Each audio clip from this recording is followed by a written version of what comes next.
नमस्कार, मैं विनोद मिश्रा। आज एक सुखद खबर के साथ समाचार पत्रों की समीक्षा शुरू करते हैं।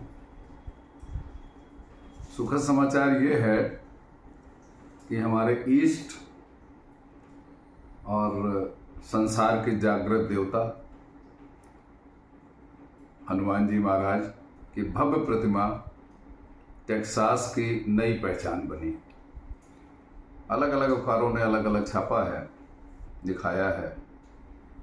भारत के बाहर सबसे ऊंची प्रतिमा, ये बड़ी सुखद है खबर है और मुझे बड़ी प्रसन्नता हुई और आपको भी प्रसन्नता हुई होगी।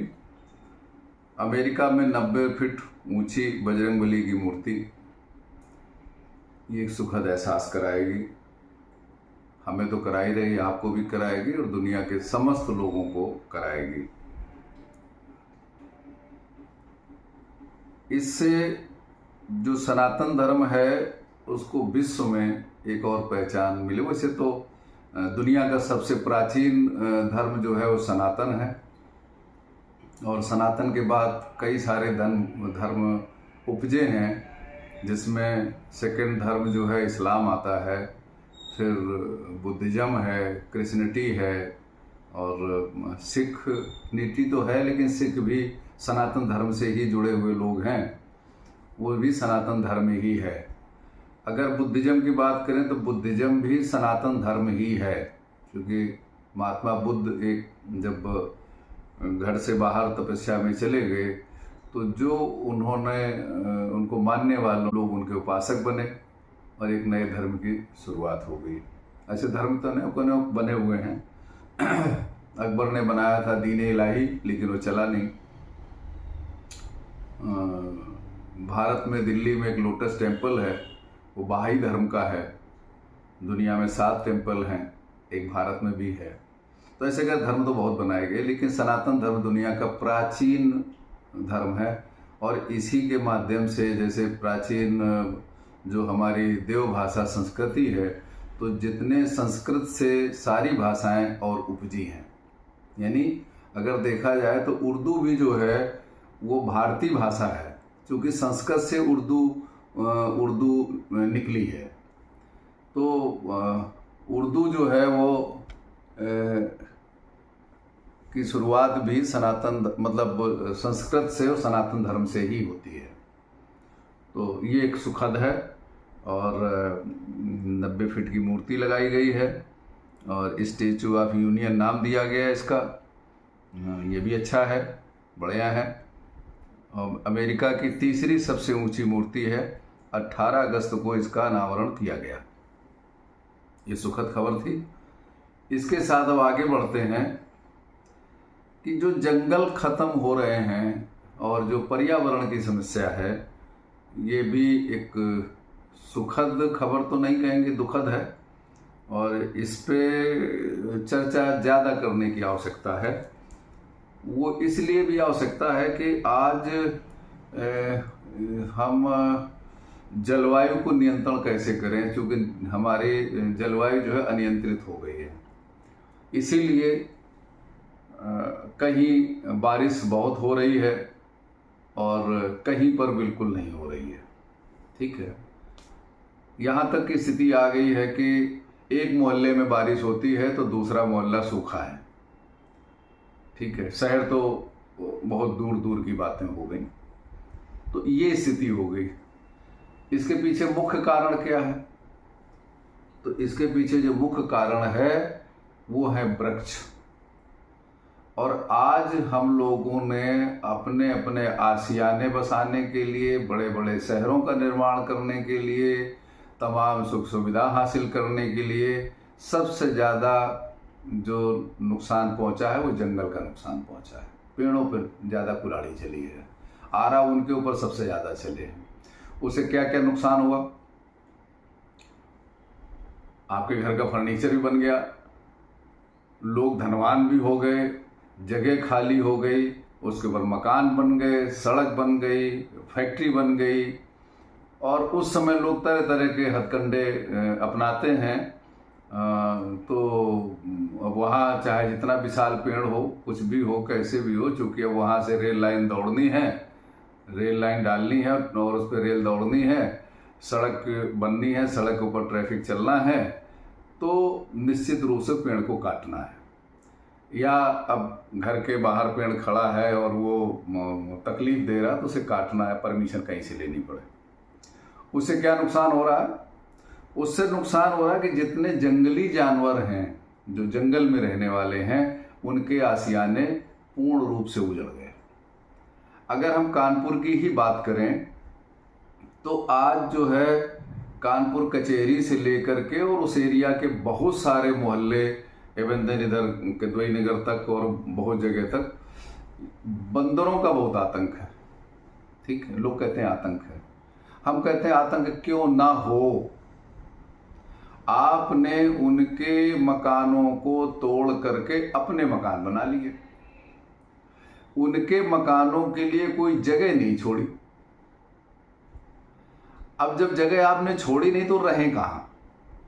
और जंगल से उनको मिलता क्या था? रहने को आशियाना तो मिलता ही था, उनको फल भी मिलते थे, उनको भोजन मिलता था। आज वो भोजन भी उनको नहीं मिल रहा है, रहने के लिए घर भी नहीं है। ठीक है, अब क्या करेंगे? अब वो चोरी नहीं करेंगे, वो डकैती डालेंगे। ठीक है, तो लोगों ने आज अपने बढ़िया बढ़िया मकान बना करके उसमें खूब जालियां लगाई हैं, खूब सरिया लगाए हैं उसमें, ताकि बंदर अंदर ना आने पाए। भैया ऐसा क्यों किया? मैंने लोगों से पूछता हूँ कि भैया ये क्यों? कल आकर के फ्रिज खोल लेते हैं, किचन का दरवाज़ा खोल के अंदर चले जाते हैं, ये ले जाते हैं, ये निकाल के खा लेते हैं, वो निकाल के खा लेते हैं। अरे भाई क्यों ना निकाल के खाएं? उनके लिए आपने भोजन की क्या व्यवस्था करी? शासन ने क्या करी? प्रशासन ने क्या करी? ठीक है, विभाग हैं, अधिकारी हैं, बजट है, लेकिन करने की इच्छा शक्ति नहीं है।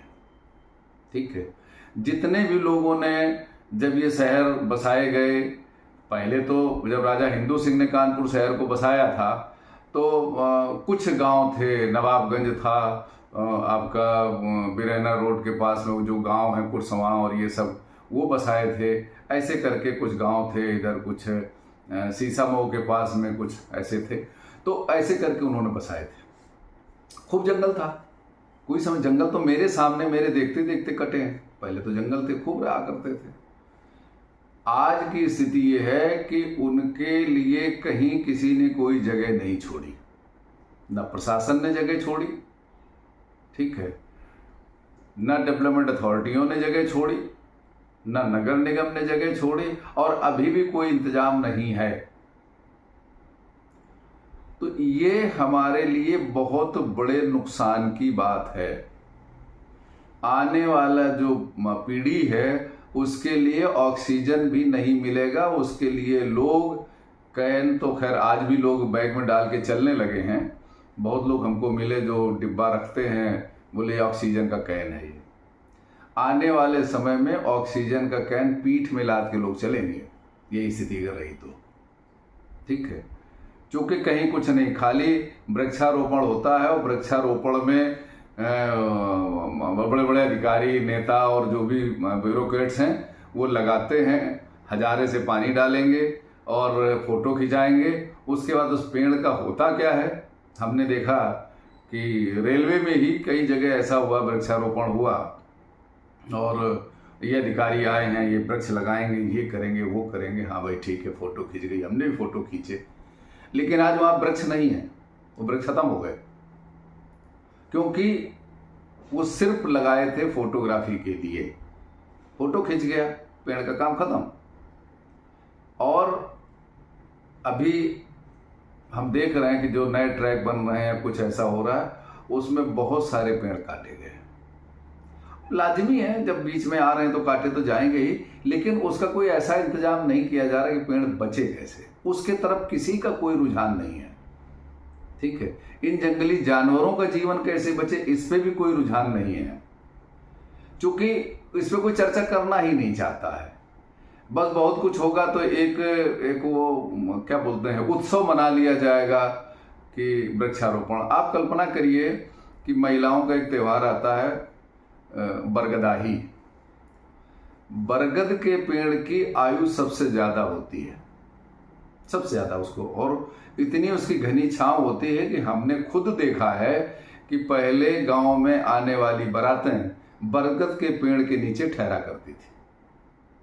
बारिश भी होती थी तो उनके पत्ते ऐसे होते हैं कि बहुत समय तक बारिश को वो रोक लेते हैं, ठीक, उनके नीचे ठहरा जा सकता है, बढ़िया छांव मिलती है, सब कुछ होता, और उसका फल पब्लिक नहीं खा सकता है। कुदरत ने देखिए क्या सिस्टम बनाया, 2 ऐसे पौधे हैं जिनके फल आदमी नहीं खाता है, अगर खाए तो एनर्जी बहुत ज़्यादा है, क्योंकि उसका खाने का प्रचलन दिया ही नहीं गया है इसलिए, लेकिन वो चिड़िया खाती हैं उनको।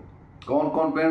पीपल, बरगद और कुछ और इसी से मिलती हुई प्रजाति, पकड़ी वकड़ी के पेड़ जो हैं, ऐसी कुछ प्रजातियां हैं, जैसे गूलर है, ठीक है, ये चिड़िया खाती हैं, और चिड़िया खाती हैं और वो बीट करती जहाँ कहीं कर देती हैं, चाहे वो ईंटे के ऊपर कर दें, दीवार के ऊपर कर दें, कहीं कर दें, तो वहीं से पेड़ उगना शुरू हो जाता है।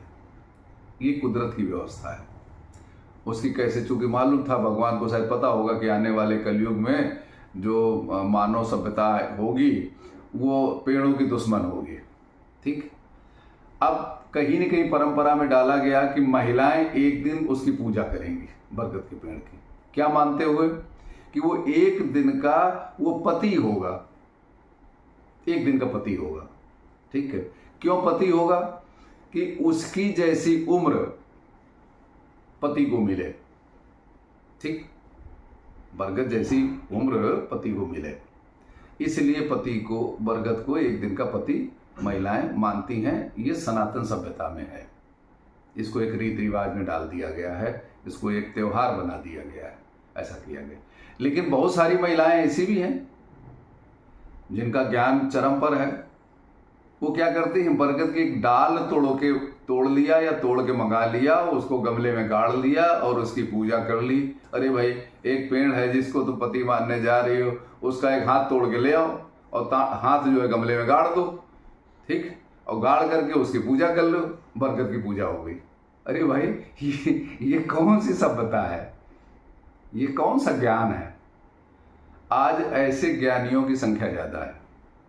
तो मेरा तो एक कहना है, आज देखिए गौरैया खत्म हो रही है, गिद्ध खत्म हो चुके हैं, बहुत ऐसे जीवों की प्रजातियां हैं जो खत्म हो चुकी हैं, और ये निरंतर ये खत्म हो रही हैं। बहुत सारे लोगों ने प्रयत्न करने शुरू करे कि छोटे छोटे गौरैया के घर, क्योंकि आज हम मकान ऐसे बनाते हैं कि उसमें एक चिड़िया नहीं बैठ सकती है, अपने घोंसला नहीं बना सकती है, अपने बच्चों को नहीं पाल सकती, अंडे नहीं दे सकती है, ठीक। चींटियों को नहीं रोक पाते हैं, चींटियां चाहे जितना अच्छा मकान बनाओ घुस जाएंगी, ठीक है। मच्छर को नहीं रोक पाते हैं, बड़ी जाली लगाते हैं, बहुत सब कुछ होता है, लेकिन चिड़ियों के लिए जगह नहीं, वो तो खैर अपना रास्ता निकाल लेते हैं, चिड़ियों के लिए कुछ नहीं है। ये जो जीव हैं, अन्य और जानवर हैं, इनके लिए नहीं है।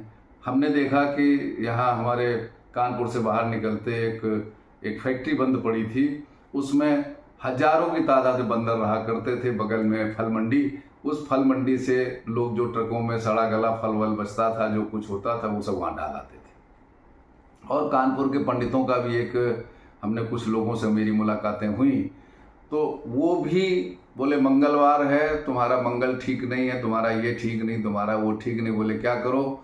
बोले चने केले फल बंदरों को खिलाओ, ठीक। तो लोग वहाँ जाते थे, कारें खड़ी करते थे, केले ले जाते थे, उनको देते थे, खाते थे, वो कहीं नहीं जाते थे, उसी परिसर में रहते थे, कहीं नहीं जाते थे। अब क्या हुआ, कानपुर के एक धनाढ्य परिवार का वो फैक्ट्री थी, मेरे बचपन से बंद पड़ी थी, उसको गूदड़ मिल कहा जाता था। उस मिल को तोड़ कर उनके भाइयों बंटवारा हो गया होगा, कुछ भी होगा, उसको तोड़ करके उन्होंने उसमें शोरूम बना दिए, किसी ने वेयर हाउस बना दिया, किसी ने कुछ, बंदर सब वहां से हटा दिए गए, हट गए। अब वो मारे मारे घूम रहे हैं। क्या प्रशासन ने कभी उसमें चर्चा करी, कभी दिमाग लगाया कि इन बंदरों को कैसे विस्थापित किया जाए, इनको कहाँ रहने का स्थान दिया जाए, इनके लिए क्या प्लान किया? दुनिया भर की बातें हैं, हम बुलेट ट्रेन चला देंगे, हम ये कर देंगे, हम वो तीर मार देंगे, लेकिन वो जो 1000, 2000, 4000 बंदर वहाँ थे, ठीक है, उनके रहने के लिए एक परिसर नहीं दे पाए, एक ऐसी जगह नहीं दे पाए, जबकि ये प्रत्यक्ष प्रमाण है कि लोग, बंदर जो है उस फैक्ट्री में रहा करते थे, वो कहीं नहीं जाते थे, ना खेतों को नुकसान करते थे, न किसी दूसरी फैक्ट्री में जाते थे, न दूसरों के घरों में जाते थे, उसी परिसर में रहते थे वो। आज अगर ये शहर बनाए गए हैं, मेरे हिसाब से, मेरी सोच के तरीके से, अगर हर कॉलोनी में 1000-2000 गज का एक जैसे पार्क छोड़े गए हैं, वो छोड़े गए हैं, अगर 1000-2000 गज की जगह का कोई ऐसा सिस्टम बना दिया गया होता और वहाँ भोजन की व्यवस्था कर दी गई होती, तो सारे बंदर वहीं सेंट्रलाइज हो जाते, उनको किसी खाना उठा के भागने की ज़रूरत नहीं पड़ती, उनको लोगों के घरों में घुसने की ज़रूरत नहीं पड़ती, लोगों के घरों का सामान उठा के लाने की ज़रूरत नहीं पड़ती, उनको वहीं सब कुछ मिल जाता। तो आप कल्पना करिए क्या स्थिति हुई। तो मेरा तो ये मतलब है, इस बार थोड़ा लंबा हो गई बातचीत, चूँकि ये बहुत दिन से मेरे अंदर ये भाव थे कि कभी से, चूँकि पर्यावरण एक बड़ी समस्या है, ठीक है, गंगा सफाई पे हजारों लाखों करोड़ रुपया खर्च हो गया, लेकिन साफ नहीं हुई, ठीक है, और जो साफ करने के तरीके हैं उस पर विचार नहीं हुआ या उस पर काम नहीं हुआ। आज जागरूक होने की ज़रूरत है। हम किसी के ऊपर कोई शिकवा शिकायत नहीं करते, न करने की मेरी आदत है, मेरे तो सुझाव देने की आदत है कि भाई ये ऐसे किया जा सकता है अगर करना चाहो तो। इसमें उद्योगपतियों को भी आगे आना चाहिए, इसमें उद्योगपतियों को आगे आना चाहिए। हम कहते हैं शहर के बहुत सारे उद्योगपति हैं जिनके पास बहुत सारा रुपया, किसी का 250 करोड़ रुपया पकड़ा जाता है, किसी का 300 करोड़ रुपया पकड़ा जाता है, किसी के यहाँ कितना भंडारण है, किसी के यहाँ 32 किलो सोना है, किसी के पास 500 किलो सोना है। अरे भाई, ऐसे लोग इतना तुम दबा के रखे हो, छुपा के रखे हो, अरे कुछ इन्हीं जीवों के ऊपर खर्च कर दीजिए, ये तुमको दुआएं देंगे। राहु खराब है, चींटी को आप पजीरी चुनाइए, राहु ठीक हो जाता है, ठीक है। अभी पितृपक्ष आने वाले हैं, बोले कौए को जो है वो खाना दीजिए। अभी किसी के पिता मर जाए, किसी की माता मर जाए, कुछ हो जाए, 13वीं होती है, बोले कौओं को दो खाना, कौओं को निकालो। इसका मतलब ये सब प्रकृति से जुड़े हुए हैं। यानी अगर कौआ पिता के रूप में आ सकते हैं, कौआ माता के रूप में आ सकती हैं, चींटियों से राहु ठीक हो सकता है, तो चिड़ियों से भी अच्छा होगा, बंदरों को खिलाने से भी अच्छा होगा, ठीक। लेकिन करोगे तो अच्छा होगा, अगर नहीं करना चाहोगे तो करने की क्या क्या होगा, जो करना ही नहीं चाहते हो तो क्या होगा, ठीक है। तो मेरा तो ये मानना है कि भाई इस पे विचार करो। अब थोड़ी सी दूसरी खबरों, चूँकि बड़ा हो गया है ये, ठीक है। अब ये देखिए, जो वहाँ कलकत्ता में जो कांड हुआ है डॉक्टर दुष्कर्म वाला, उसमें पूर्व प्रिंसिपल का पॉलीग्राफ टेस्ट होगा।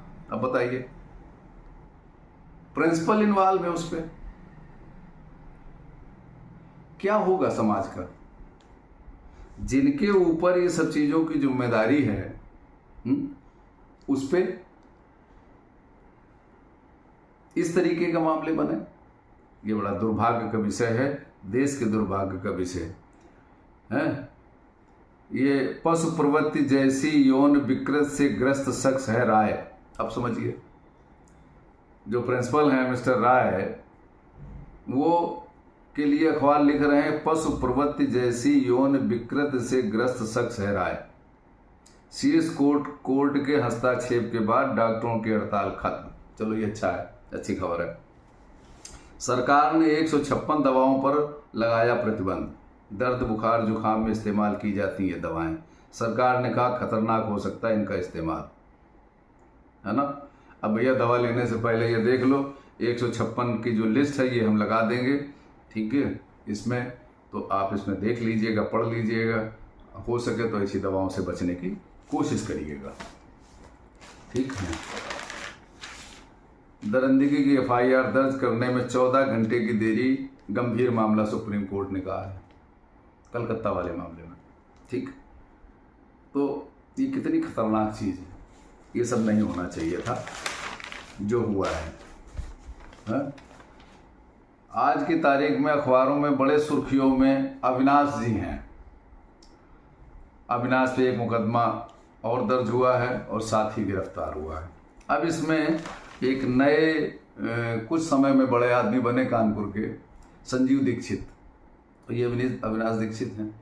संजीव दीक्षित को मैं जानता भी हूँ, ग्वालटोली में ये रहते थे, फिर तब गरीब थे, अब बहुत बड़े आदमी हो गए हैं। उनका भी नाम इसमें आया है, वो भी इसमें इन्वॉल्व है। ठीक, अरे भाई, आपकी आवश्यकता पूरी हो गई, प्रभु ने पूरी कर दी, बस वहीं ठहर जाओ। पूरे शहर को अपने कब्जे में लेना चाहते हो, ये गलत बात है। वही हाल जो भी पीछे मैं कह रहा था कि बंदरों के घरों को भी आपने अपना घर बना लिया। ठीक, चिड़ियों के घोंसले जहां हुआ करते थे उनको भी आपने अपना घर बना लिया, उनके लिए जगह नहीं छोड़ी है।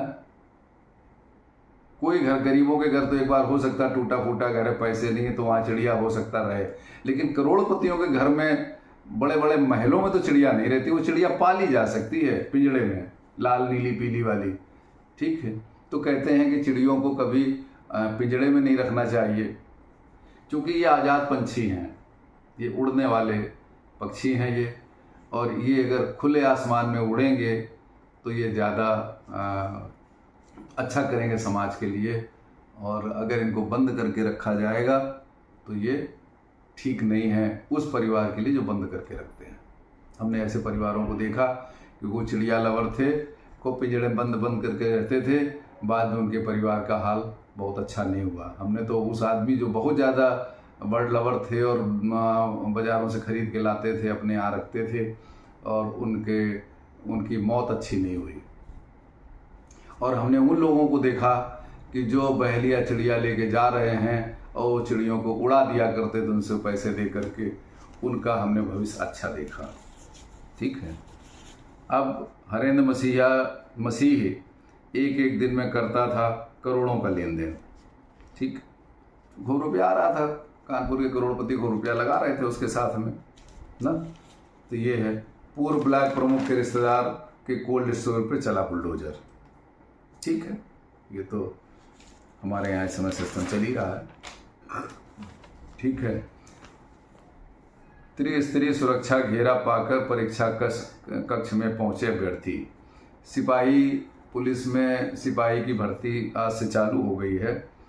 स्टेशन में बड़ी मारामारी है, शहर का ट्रैफिक असंतुलित है, तो आप सब लोग हो सके तो जो है देख सुनकर घर से निकलिएगा। कस्टम ड्यूटी कम हुई फिर भी सोना छू रहा है आसमान। अरे भाई, क्यों नहीं छुएगा? गरीब तो सोना खरीद नहीं रहा, सोना खरीद रहा अमीर आदमी है, या MCX में बिक रहा है। ठीक है, सोना है नहीं, सोने के भाव लग रहे हैं, ये तो होगा, बिल्कुल होगा।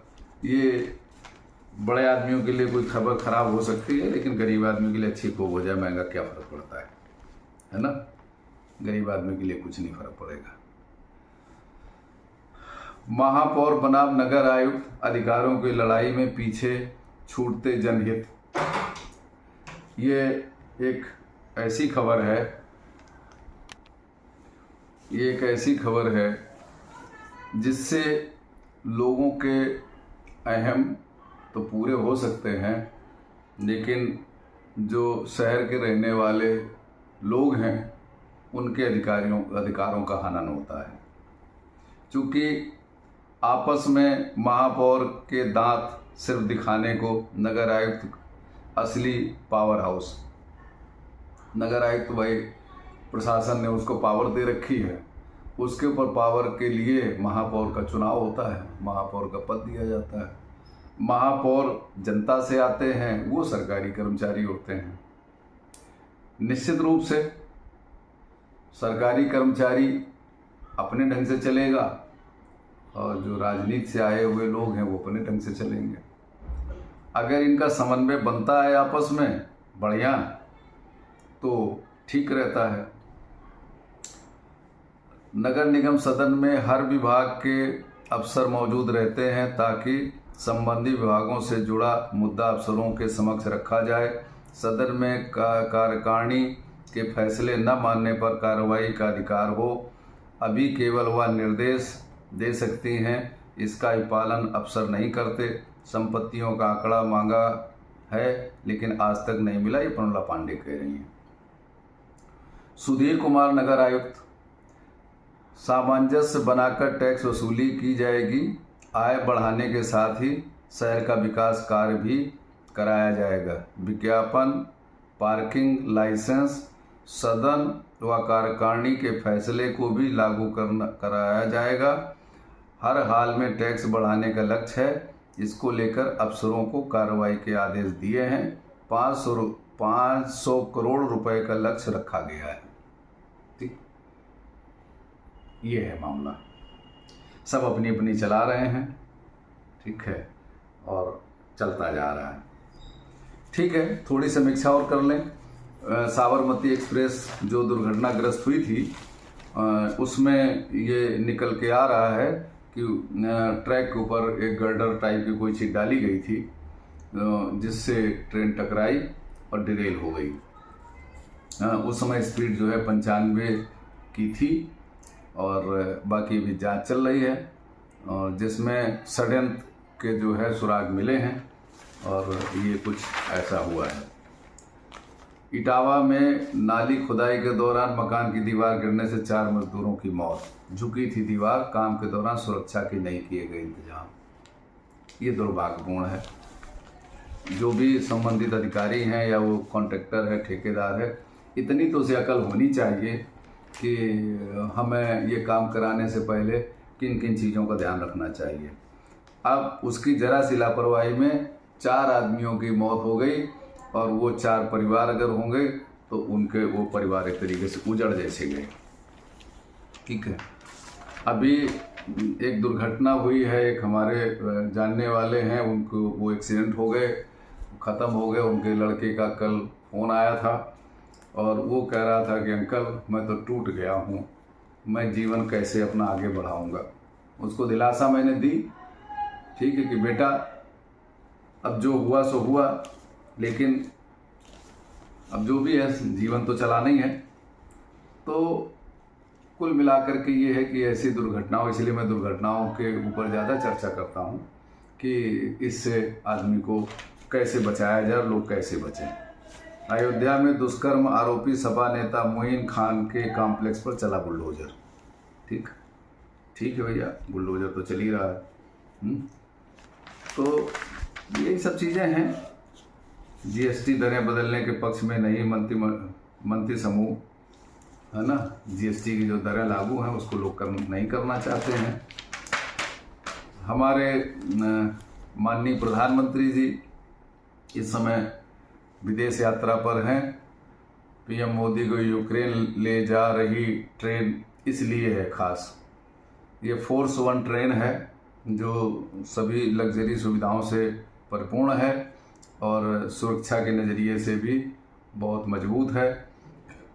और इसको आज इसी ट्रेन से वो यूक्रेन गए हैं। एक और मज़ेदार खबर के साथ ही अब आगे इस वीडियो को रोकते हैं कि 121 साल बाद अपने सही पते पर पहुंचा पोस्ट कार्ड। ये खबर क्या है? पोस्ट कार्ड पर 3 अगस्त 1903 की तारीख अंकित है।